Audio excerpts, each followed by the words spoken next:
Hey guys, welcome back to my channel. నేను మనం ఈ రోజు మనం ఓఆర్ని కంటిన్యూ చేయబోతున్నాం. సో మనం లాస్ట్ ఎపిసోడ్ లో ఏం చూసినామండి, దోగ్జో వచ్చేసి వాళ్ళందరినీ ఒకరినొకరు చంపుకోకుండా ఆపేసింటాడు కదా. ఆ తర్వాత డ్యూక్ ఏమో ఇట్లా రెవల్యూషనరీతో ఫైట్ చేయాలని డిసైడ్ అవుతాడు. సో ఇప్పుడు మనం చాప్టర్ ఓపెన్ చేస్తే దోగ్జో వచ్చేసి ఎలెన్ కి మార్క్ కి చెప్తూ ఉంటాడు అనమాట, ఇక్కడ ఉన్న స్లేవ్స్ అందరినీ మీకు వదిలేస్తున్నాను నేను అని చెప్పేసి.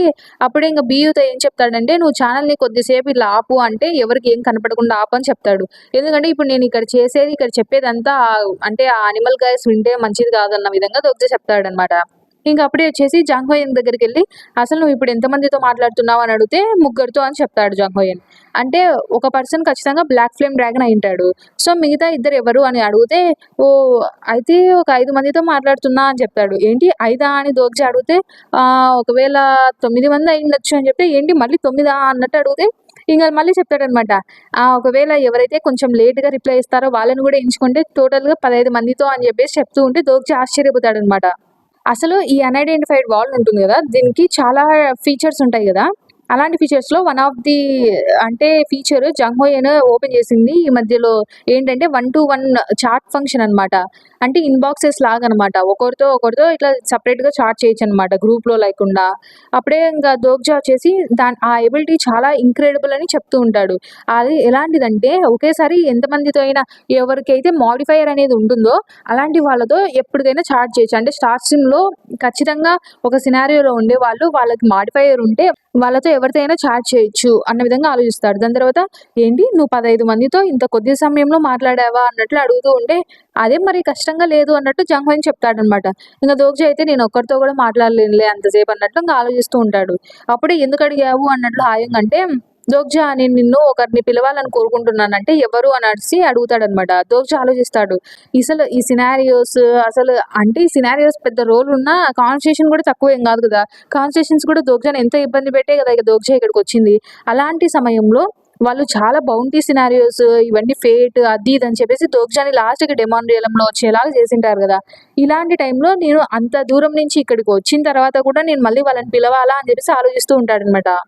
అంటే యాక్చువల్‌గా దోగ్జా కాన్వర్సేషన్స్‌ని పిలవాలనుకుంటాడు. కానీ నాకంత ట్రబుల్, అంత సమస్యలు అవన్నీ కలిగించి నన్ను ఇక్కడికి పంపించిన వాళ్ళని నేను మళ్ళీ పిలవాలా అని ఆలోచించుతూ ఉంటాడనమాట.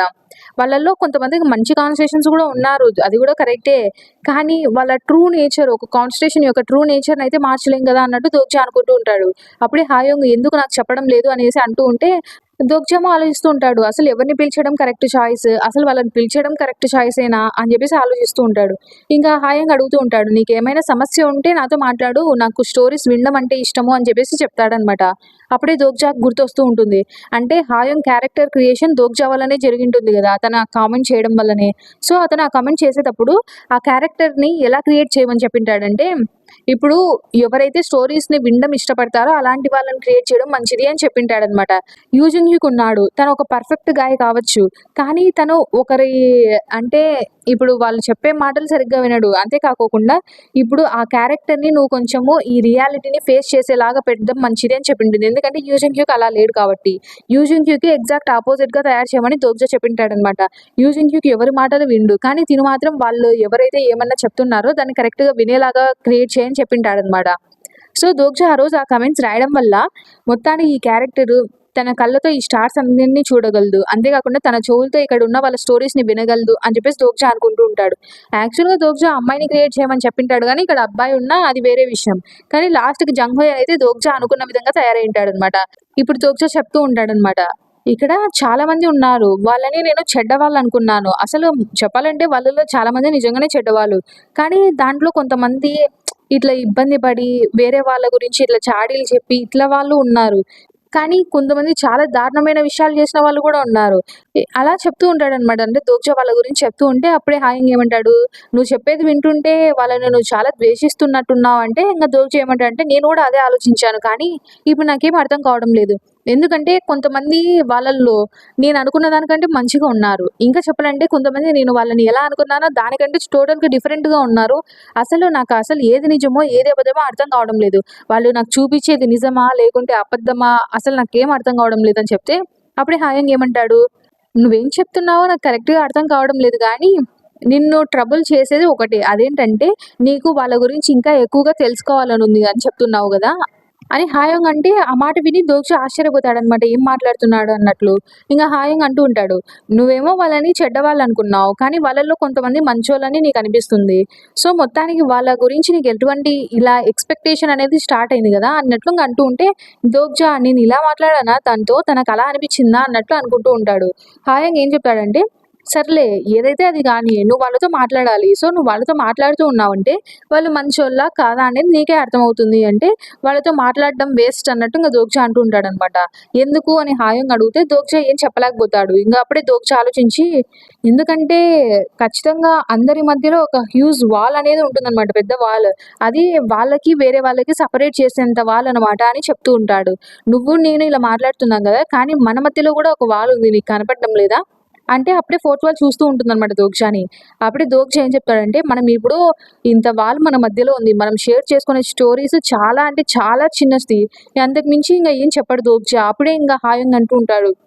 దీన్ని బట్టి నాకేమర్థమైందంటే, అలాంటి వాళ్ళనేది ఒకరికి మధ్యలో ఒకరికి లేకోకుంటే, అసలు మనం ఇక్కడ ఇవి జరిగేవన్నీ ఇలా తట్టుకోలేము అన్నట్టు హాయం చెప్తూ ఉంటాడు. ఎందుకంటే, ఇప్పుడు స్టార్టింగ్‌లోనే మన విషయాలన్నీ ఓపెన్‌గా అంతా బయట పెట్టేసి వాళ్ళకంతా తెలియజేసినా గూడా, వాళ్ళు ఒకవేళ మనం చెప్పింది వినుకోకుండా, మనల్ని నమ్మకోకుండా అలా ఉన్నాడనుకో, అలాంటి టైంలో మనం ఎంతో బాధపడాల్సిందొస్తుంది. కాబట్టి ఇలా వాళ్ళుండడమే మంచిది. ఎందుకంటే, కమ్యూనికేషన్ చేసేటప్పుడు మరి అంత ఇబ్బంది కాకుండా ఉంటుంది అనేది నేను చెప్తున్నాను అన్న విధంగా చెప్తూ ఉంటాడనమాట. నీకంతగా ఉంటే ఈ వాల్ పైన రాయడానికి ట్రై చెయి అని చెప్తాడు. ఏం మాట్లాడుతున్నావని దోక్ష అంటాడు. అప్పుడే హాయంగా ఏం చెప్తాడంటే, ఏదైనా కానీ నీ ఫీలింగ్స్ ఏవైనా కానీ నువ్వేం చెప్పాలనుకున్నా, ఏమైనా అరచాలనుకున్నా, తిట్టాలనుకున్నా ఏదైనా కానీ ఆ వాల్ పైన రాయడానికి ట్రై చెయి. ఒకవేళ ఆ వాల్ పైన రాయడానికి చేస్తే వేరే వాళ్ళు నిన్ను చూసి గుర్తుపట్టగలరేమో నువ్వేమనుకుంటున్నావో అన్నట్టు చెప్తూ ఉంటాడనమాట. అలా చేయడంలో అర్థం ఏముంది అని దోక్ష అడిగితే హాయంగా ఏం చెప్తాడంటే పర్టిక్యులర్‌గా ఏ అర్థం లేదు. కానీ నువ్వు అలా చేస్తే ఏదో ఒకటి నీ ఫీలింగ్స్ గురించి నువ్వు అక్కడ ఎక్స్‌ప్రెస్ చేసినట్లు ఉంటుంది గదా! అన్నట్టు చెప్తూ ఉంటాడనమాట. దోక్ష ఏమంటాడు, నేను నా సైడ్ ఉండే వాళ్ళు రాస్తే, అటు సైడ్ ఉండే వాళ్ళకి నేనేం రాస్తానో కనపడదు గదా! సో, అలాంటప్పుడు రాయడం ఎందుకు అని చెప్తే, హాయంగా ఏమో ఎంకరేజ్ చేస్తాడు. అంటే, అట్‌లీస్ట్ నువ్వు రాస్తే ఆ వాల్ అన్నా చేంజ్ అవుతుంది గదా! ఆ వాల్ పైన ఏదో ఒకటి ఉంటుంది గదా! సో, ఈరోజు కాకపోయినా ఏదో ఒక రోజు ఎవరో ఒకరు దాన్ని చూడగలరు గదా! అన్నట్టు అంటే ఇండైరెక్ట్‌గా ఎలా అని చెప్తున్నాడంటే, నువ్వు నీ ఫీలింగ్స్ అంటే ఏమేం చేయాలనుకున్నావో అవన్నీ ఎక్స్‌ప్రెస్ చేస్తే, ఇప్పుడు కాకపోతే ఎప్పుడైనా ఎవరో ఒకరు నిన్ను అర్థం చేసుకుంటారు అన్న విధంగా చెప్తూ ఉంటాడనమాట. సో, దోక్ష అదంతా వింటూ ఉంటాడు. ఏంటి నువ్వేమన్నా కాన్వర్సేషన్స్ కూడా ఇలాంటి కౌన్సెలింగ్ ఏమైనా ఇచ్చావా? అంటే, ఓహ్! అదా అన్నట్లు ఇంగ ఆలోచిస్తూ ఉంటాడు హాయంగ్. అప్పుడే ఇంగ దోక్షకి ఒక్కటైతే అర్థమైంటుందనమాట. కాన్వర్సేషన్స్ ఎందుకని జాంగ్ హోయంగ్‌తో ఇంత బాగా మాట్లాడగలుగుతున్నారు అని చెప్పేసి.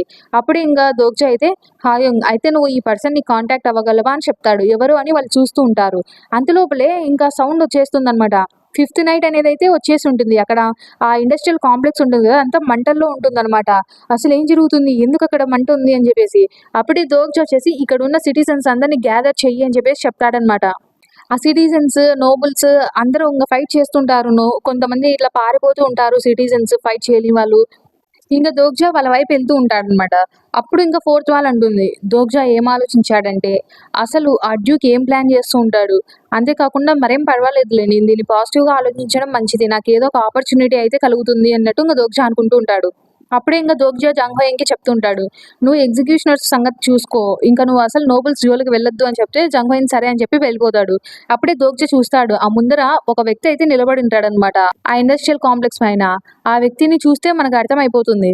అతనొచ్చేసి ఓంబ్రోస్ అనమాట. సో, "నువ్వేనా రెవల్యూషనరీ" అని చెప్పేసి ఆ వ్యక్తి అడిగితే దోగ్జాని, "నువ్వు మార్కస్ ఓంబోరోస్ గదా!" అన్నట్లు అంటాడనమాట. ఏంటి అది ఓంబోరోస్ కాదని చెప్పేసి అని, "అసలు నీకు నేనెవరో తెలిసి కూడా ఇక్కడే ఉన్నావంటే నీకెంత ధైర్యం అసలు? మొత్తానికి నువ్వు చాలా ఫూలిషే. నేను అనుకున్న దానికంటే ఫూలిషే" అని చెప్పేసి అంటూ ఉంటాడనమాట. దోగ్జా ఏమో, నేను నీకు ఓడిపోయేలా కనిపిస్తే కదా పారిపోవడానికి ఓంపోరోస్" అన్నట్లు అంటూ ఉంటాడు. అంటే ఎన్ని సార్లు చెప్పాలి అది ఓంబ్రోస్ అని చెప్పేసి అతనికి కోపం వస్తుందనమాట. అప్పుడే దోగ్జా వచ్చేసి ఆ కైగ్రోస్ రోడ్ గ్రైమ్ ఉంటుంది గదా! దాన్ని యాక్టివేట్ చేస్తాడు బుక్ మార్క్‌లో. ఆ ఓంబ్రోస్ కూడా ఇంగ తొందరగా అలా ఫైటింగ్ చేయాలని చెప్పేసి తన యాక్టివేట్ చేస్తాడు స్కిల్ వచ్చేసి. ఈ పక్క దోగ్జా ఏమో ఎక్స్‌క్లూజివ్ స్కిల్ మినియేచరైజేషన్ ఉంటుంది గదా! లెవెల్ 3 అది యాక్టివేట్ చేస్తాడు. ప్లస్ ఎలక్ట్రిఫికేషన్ అయితే యాక్టివేట్ చేస్తాడనమాట. ఇంకా ఆ వ్యక్తి తన బ్రిలియంట్ ఎక్స్‌ప్లోజన్ అనే ఒక స్కిల్‌ని యూజ్ చేసి దోగ్జా వైపుకి దూసుకొస్తాడనమాట. ఇంక దోగ్జా కూడా ఆ స్కిల్ యూజ్ చేస్తూ ఉంటాడు. సో, నెక్స్ట్ అసలు ఏం జరుగుతుంది? వీళ్ళిద్దరు ఫైట్ చేసుకుంటారా? అసలు ఫైట్ చేసుకున్న తర్వాత ఎవరు గెలుస్తారు? అంటే దోగ్జాకైతే నమ్మకం ఉంటుంది గదా! దోగ్జానే గెలుస్తాడని. సో దోగ్జో గెలుస్తాడా? అంటే నెక్స్ట్ ఇంకా డ్యూక్ కూడా వస్తాడు. అంటే వాళ్ళతో అంతా దోగ్జో ఫైట్ చేయగలడా? ఇదంతా తెలుసుకోవాలనుకుంటే నెక్స్ట్ ఎపిసోడ్ కోసం వెయిట్ చేస్తుండండి. Until then bye bye. Thanks for watching.